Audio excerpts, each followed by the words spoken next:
de génération en génération, l'ego se développe et la souffrance également. Il migre d'une génération en génération. Tu demandes si nous ressentions de la souffrance aujourd'hui, la souffrance que nous avons ressentie par les gens durant des catastrophes pénibles de l'humanité, comme des ouragans, des désastres naturels, des éruptions, des explosions atomiques, nucléaires. Donc, ça signifie que maintenant, cela nous a corrigés et nous allons choisir notre chemin. Non, en fait, ce n'est pas comme ça qu'on choisit le bon chemin. En fait, tu ne le choisis pas. Tu passes par des coups de la nature. Et, prends n'importe quelle personne.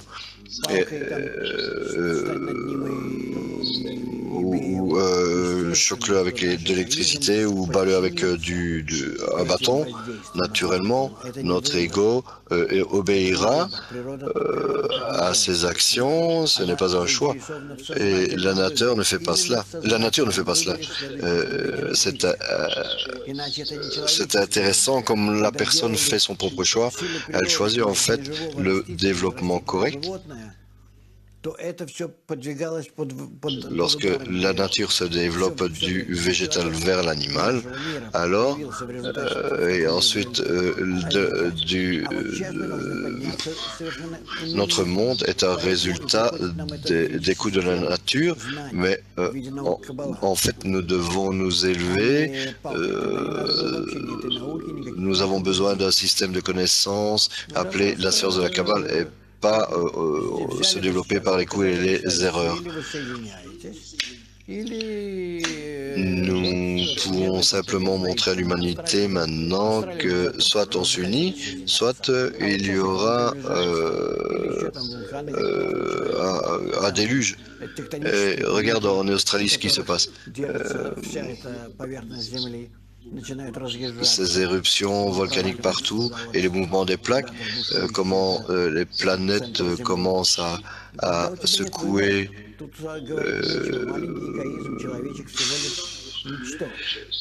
En fait, tu n'auras pas le choix.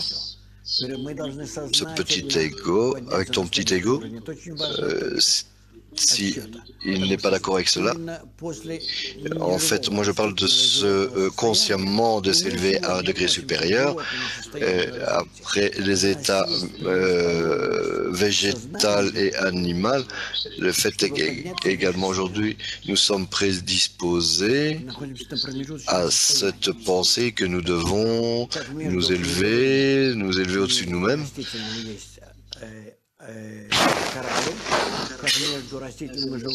Comme dans cet état de transition entre le minéral végétal appelé les coraux et du végétal à l'animal appelé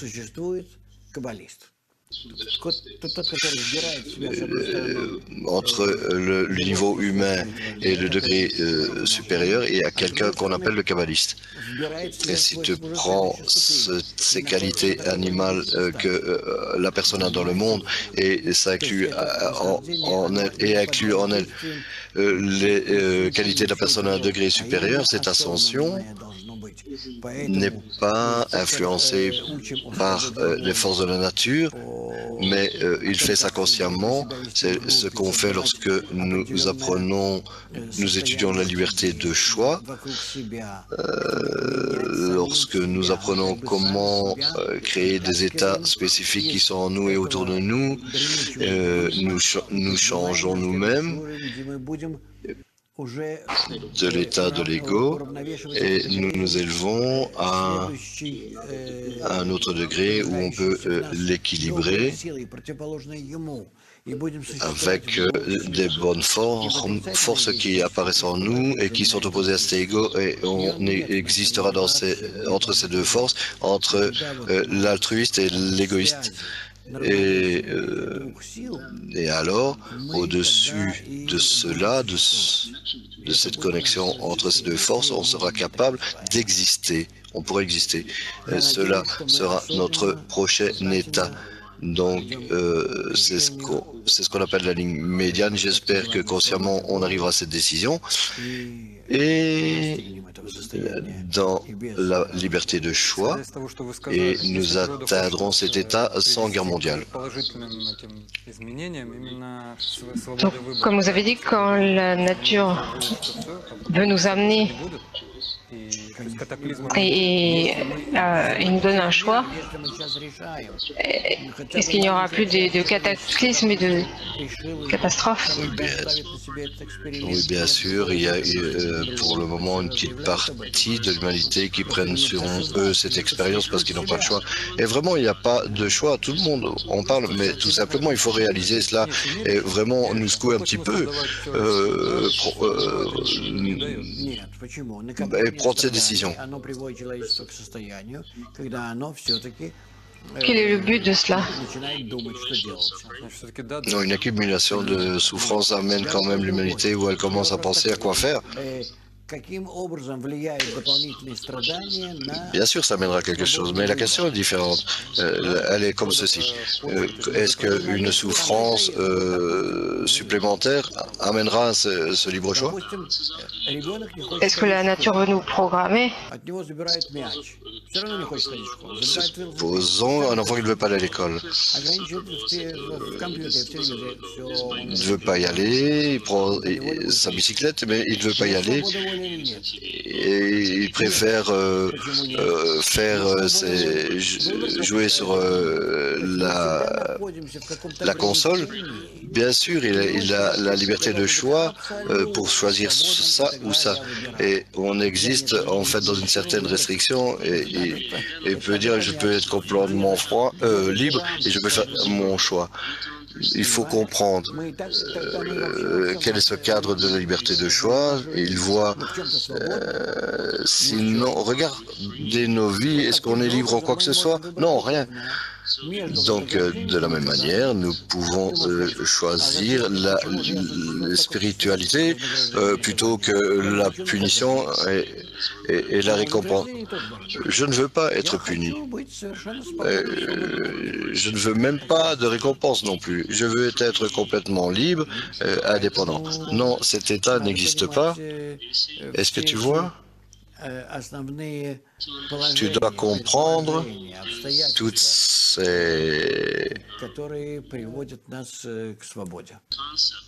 concepts principaux et ces circonstances qui nous amènent à la liberté. La liberté est un état spécial qui est atteint uniquement dans un cadre spécifique, dans des liens spécifiques. Sans ça, on ne peut même pas parler de liberté.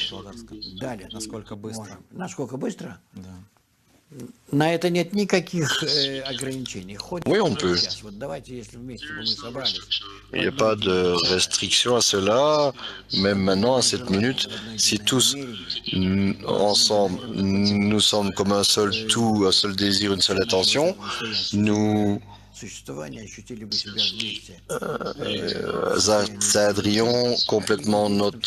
achèverions notre existence ici, nous ressentirions que nous sommes tous une seule âme et dans un seul monde parfait.